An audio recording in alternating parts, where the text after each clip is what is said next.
Welcome to 360 Money Matters, where financial planners Billy and Andrew talk all things financial planning. This podcast aims to increase your knowledge and confidence with all things money. Each week, they will cover topics like wealth creation strategies, investment principles, creating passive income, paying off your debt faster, and much, much more, so you can live a life on your terms without limits. Hello and welcome back to another episode of the 360 Money Matters podcast. I am Billy and I'm joined by my co-host, Andrew. Bills, here we are back again for another podcast. Andrew, back again, week in, week out. Exactly right. It's our favourite time of the week where we get to turn these microphones and computers on and hopefully impart a little bit of our knowledge and wisdom and help people feel a bit more confident and make some more confident decisions around their money and their money management. Yeah, absolutely. Which, brings us to the topic for today, which is actually a new segment and is going to be a part of the podcast once a month. But what are we talking about today, Bills? So by our listeners and our viewers, a request essentially we'll be talking about market update. Yep. So that will just, I guess, round out some of the stuff that we've been talking about, but with the overlay of what's actually happening in the market. Hopefully it's relevant and timely information. And we're going to jump around just because finance and the financial markets are such a broad-based topic. It's going to be different things: property in Australia, interest rates in Australia, inflation, what's happening overseas, you name it. Hopefully this is exactly what those people have suggested that they want, and let's give it a crack and see where we end up. Yeah, absolutely. Mum, hopefully this is exactly what you want. So we're doing a bit of a monthly market wrap-up, and I guess a good point to start on is the share market. That tends to be something that everyone's interested in, wants to know what's happening, wants to know where things are at. And so last week we saw the Nasdaq went up by 3.3%, S&P 500, so the world index up by 1.6%, and in Australia, so S&P ASX 300, so top 300 companies in Australia, was up 1.1%. So we saw some good market rallies over the last week or so. We've started to see the share market really doing a bit of a bounce back. And yeah, you listen to certain people, and some people are saying that this is a bit of a dead cat bounce, and other people are saying that this is maybe a sign of more optimism. But that's the beauty of the share market and the beauty of any market, that differing opinions on the same set of data. No, well said, Andrew. And I guess with the share market, it's important to recognise that it is forward-looking. Yeah. So the idea is, I guess, from a really simplistic perspective, is how is a group of people feeling about a particular thing? In this instance, it's the economy, and we'll talk about, in particular, the rates in the US and what that, I guess, has signalled and why the stock markets have responded positively to that. But essentially, it's the consensus of a group of people looking forward about, are we heading into easier or harder economic times? And then based off that, it'll then move the market, because as a collective, assuming that everybody's got the same data and making similar sort of decisions, that will be, I guess, enough to set the direction of the market. So on that front, the US obviously increased their official cash rate last week. Really important to talk about that, because ordinarily, especially in Australia, we've been seeing these cash rates and they're going up and up and up. In America, they went up by 25 basis points. On the surface, increasing the cash rate is a negative. It's designed to slow the economy down. In terms of the stock market, it's actually perceived as a positive, and the stock markets have responded quite well according to that data. Andrew, you want to talk to us about why that's happened? Well, there's a couple of things. I mean, one was the actual rate rise itself. So we only saw a 25 basis point rise. Yep. So we are seeing a slower or an easing of how quickly the Fed is increasing rates. So that has a dramatic impact on the market, and obviously the market was expecting a greater rate rise than that, and it's more of a signal that we might not be seeing the same rate of interest rate rises as what we saw in 2022. Because on that, the interest rate rises have started to have an impact on inflation. I guess that's the thinking. Yeah, exactly. So they don't need to go as hard, because the US was doing either 50 basis points or 75. Yeah. And they meet less often than what the Australian one does, so they tend to need to go a little bit harder to be able to keep pace. But the slowdown in the rate rises itself was a positive signal to markets, which is why we saw markets then rally. The other thing that also happened as a result of that cash rate decision was the Fed chair. So Jay Powell, he also came out with some commentary and was talking about the slowdown of inflation, and he was suggesting that we might be moving into a deflationary market or a deflationary process. So that slowdown in inflation and the signaling that we might have hit that peak and start to be moving on a downwards trend is what gave some optimism and some buoyance to share markets over the course of the last week or so. Yeah. And I guess it's fair to say, I mean, the American market sets the pace and the lead. So interestingly enough, Europe has still decided to go 50 basis points and they're expected to go another 50 in March as well too. I'd say it's probably slightly different than America. I'd say Europe are behind America, and there's probably a few more challenges, especially around energy and gas security with everything that's going on in Ukraine and Russia. So I'd say that they're probably a little bit further behind in terms of what we're seeing. But if we're taking America as kind of leading the way, hopefully what they're experiencing is what the rest of the world will experience in due course. Yeah, exactly right. And Europe is always a little bit lagging behind, just given the fact that there's, shared currency amongst a large amount of countries. And so trying to keep that stable for, everyone's benefit is obviously a bit more of a challenge in the European market. But some interesting things happening, to say the least, in terms of Europe and energy prices at the moment, which is also meaning that they're still going full steam ahead in terms of their interest rate rises as well. Yeah, I think looking at it from an interest rate perspective, because the interest rate really sets kind of the tone for the rest of the economy.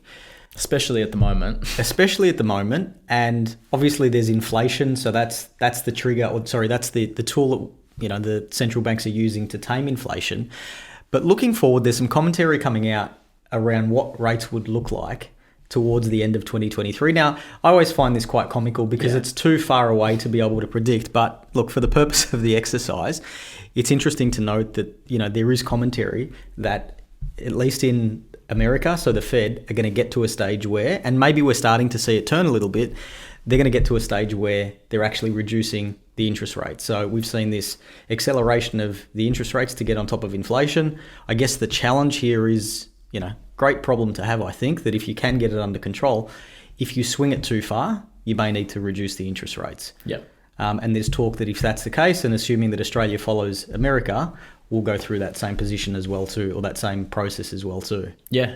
I mean, it's a really interesting thing to note. We've been talking about inflation, interest rate rises, all of that stuff for it feels like forever.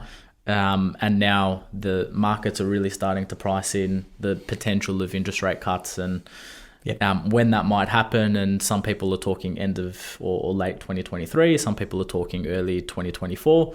But it's an interesting point to note. And I think really what's going to be another key driver in that is what's happening with labour market. So what's happening with unemployment. That's also going to have a really big impact as to whether we do see those interest rate cuts, whether the reserve banks need to spur on the economy and need to do something to kickstart it the other way if they go too far with interest rate rises. Time will tell, and I guess as a mortgage holder, and a lot of the people that are listening to this have probably got a mortgage, and it's difficult because the cost of servicing debt has increased quite dramatically over a short period of time.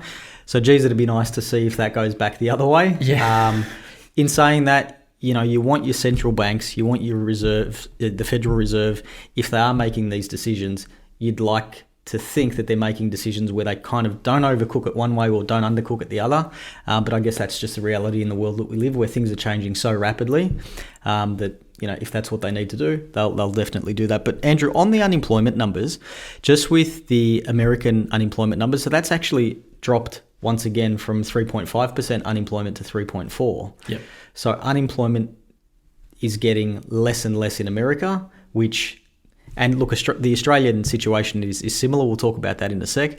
But even from that perspective, that also drives inflationary pressure, because if you can't find workers as a business, what will you do? Maybe you increase the wages, maybe you increase the incentives, and as a consequence of that, you're not making as much money. So maybe the goods and the services that you're providing to people, you need to increase the price of that in order to pay extra because you needed to support those additional wages that you've got. So it's this self-fulfilling prophecy that's what they talk about when they talk about inflation getting out of the bag, and it kind of takes on a life of its own. That's a perfect example of that. But that was below consensus. Yeah, consensus expectation was at 3.6. Yep. They're at the moment at 3.4. So unemployment is low in the US. It's low sort of around the world at the moment. Yep. And really the only sector that seems to be taking a hit in the US is the tech sector, which was the one that was kind of the most buoyant throughout COVID and throughout the period of decline. So we're now seeing it, move the other way, and maybe the dial was moved too far in the tech sector previously, which is why we're starting to see that sort of pull back a little bit, or we have seen that pull back a little bit. But yeah, unemployment is low in the US, and it's likely to... Looks like it's staying that way at this point in time as well. Yep. And I guess the Australian employment market, what are we looking at there, and what's the expectation moving forward? Yeah, I mean, look, unemployment in Australia, so we're still at 3.5%. Yep. So that was the case back in December, I think. Or sorry, we were at 3.6% back in November. Now back down to 3.5%. So it's a similar scenario. I mean, we're talking about unemployment coming down. And at the same time, we're talking about inflationary pressure. So that's impacting the Australian market as well. So inflation on a 12 months till December was at 7.8%, which is massive. Where we're really, still feeling inflationary pressure. Some of the biggest things, which I think is a really interesting point, some of the things that were impacted most by inflation: domestic travel, so that was one of them. Electricity, obviously as well. We've all seen that sort of in our gas and electricity bills.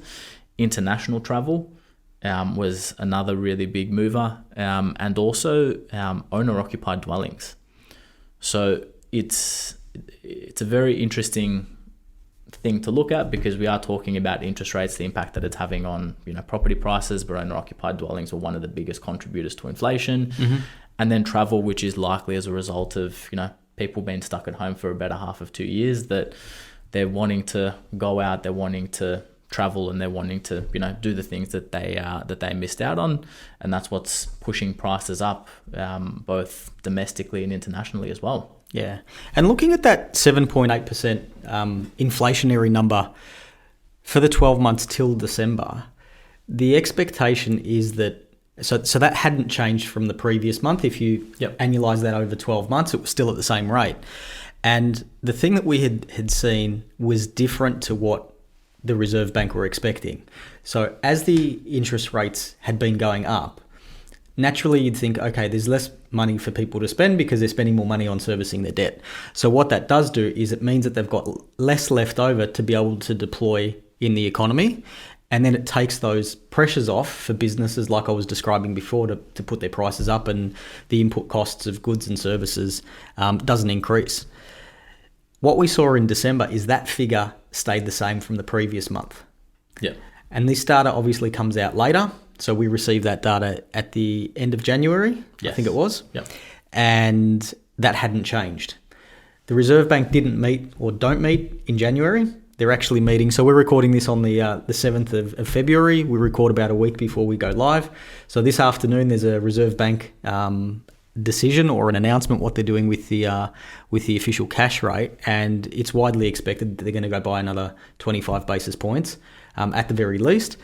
And that there is because of the inflation data that we saw come out for the 12 months leading up to December, that there had been no positive change, as in that number hadn't come down, even though the Reserve Bank have been increasing interest rates. Yeah, exactly right. And so what we're likely to see, as Billy mentioned, is the market's pricing in a 25 basis point rise. And really that's largely due to the fact that the interest rate rises that we have in the past have still yet to have a flow-on effect on inflation. And in addition to that, I mean, obviously what the US does is also likely to influence what happens in Australia. And so as a result, the Fed increased rates a week ago. And so widely the expectation is that to be able to, keep in line with the US dollar or keep the Australian dollar stable, we're also going to need to increase interest rates as well, also coupling that with the inflationary data as well. Yeah. And I guess the other thing to point out is with interest rates, it actually takes time for the impact of those to wash through society. As an example, interest rates go up today. By the time it gets to the banks, I mean, they'll make a decision pretty much straight away anyway. But by the time your repayment comes through or my repayment comes through with the increased rate, and then we feel it, and then we adjust our behaviour and our spending patterns based on that, it does take some time to wash through. That's why the interest rate impact is not necessarily immediate on the economy. You go and add another layer of complexity with that, but for a long period of time, there was kind of these excess savings that households have saved up over COVID because nobody was deploying money because you couldn't go out for those that were still lucky enough to be employed throughout that period of time.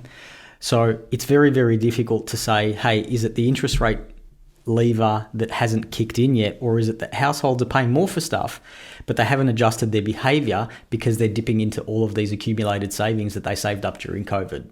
So it's obviously, you're trying to get all of this aggregate data and make a decision and a determination on what to do based on where the economy is going, but there's all of these factors and all of these intricacies associated with it that make it difficult to know exactly what's happening at what particular point in time. So a challenge for policymakers is to try and make those decisions as best as possible with the data that they've got available. Yeah, exactly right. And, readjusting and altering their position if need be, which is why, some of the expectation is that there might be rate cuts towards the end of this year or start of next year. When it comes to property market, I guess we're at the start of February now, so it's really difficult to actually give a determination on what's been happening with the property market. It's largely shut over January period. I mean, there's obviously still some sales going on, but most of the market, won't or has just started advertising now, and so we'll probably see auction data start flowing through towards the end of February, which will give us a much greater indication as to what's happening and how things have been transpiring in the property market domestically as well. And in terms of where that goes, I mean, look, some more commentary around that. Where that goes is really, I think, a function of your unemployment rate. Obviously, if people are employed, they can service their loans and their debt. But in terms of, I guess, the main contributing factor to where property prices go is what happens with the interest rate. So how much does it cost to service a mortgage? And then how much does it take out of your household budget? And essentially what's left over to be able to do everything else that you want to do or need to do. So if we're still in an environment where we're going to see these interest rate increases month in, month out, and, based on what we had spoken about before, maybe that's not necessarily the case. But if we keep seeing that increase, we should expect property prices to continue to soften. Because it's obviously taking more and more of somebody's budget, a household's budget, in order to service that debt. Yeah, exactly. And then when you look at bank serviceability, so someone being able to borrow an amount of money today, same scenario today versus 12 months ago, their ability to borrow is also diminished because the bank is factoring in a buffer in terms of the interest rate that they can service on their mortgage. And so you factor that into, people's spending power when they're going out to purchase. It's no doubt going to have an impact on the market as well. Andrew, well said, well summarised, short and sharp. I think we covered everything that we wanted to talk to our listeners and our viewers about today. Yeah, absolutely. And it's good to have this segment in. It's one of those things that you kind of go through a whole heap of, 75 episodes, and surprising that we haven't introduced this beforehand. But from now on, we'll have a market wrap once a month. So feel free to tune in, and if there's any information that we haven't hit on that you'd like to see in this segment of the show, then please feel free to reach out to us. Don't forget to like and subscribe. I obviously stole Andrew's line with that one. But no, thank you to our listeners and our viewers, and we'll catch you on the next one. Thanks very much. Thanks for listening today. If you have any questions on what we've talked about or would like to have a chat about your money journey, visit us at 360fs.com.au. Just a reminder to our listeners that the information contained in this podcast is general in nature and it is not intended as personal recommendations for the audience. Please consider whether the information suits your circumstances before acting on it. This information is provided by Billy Amiridis and Andrew Nicolaou of 360 Financial Strategists Pty Ltd, authorized representatives and credit representatives of AMP Financial Planning.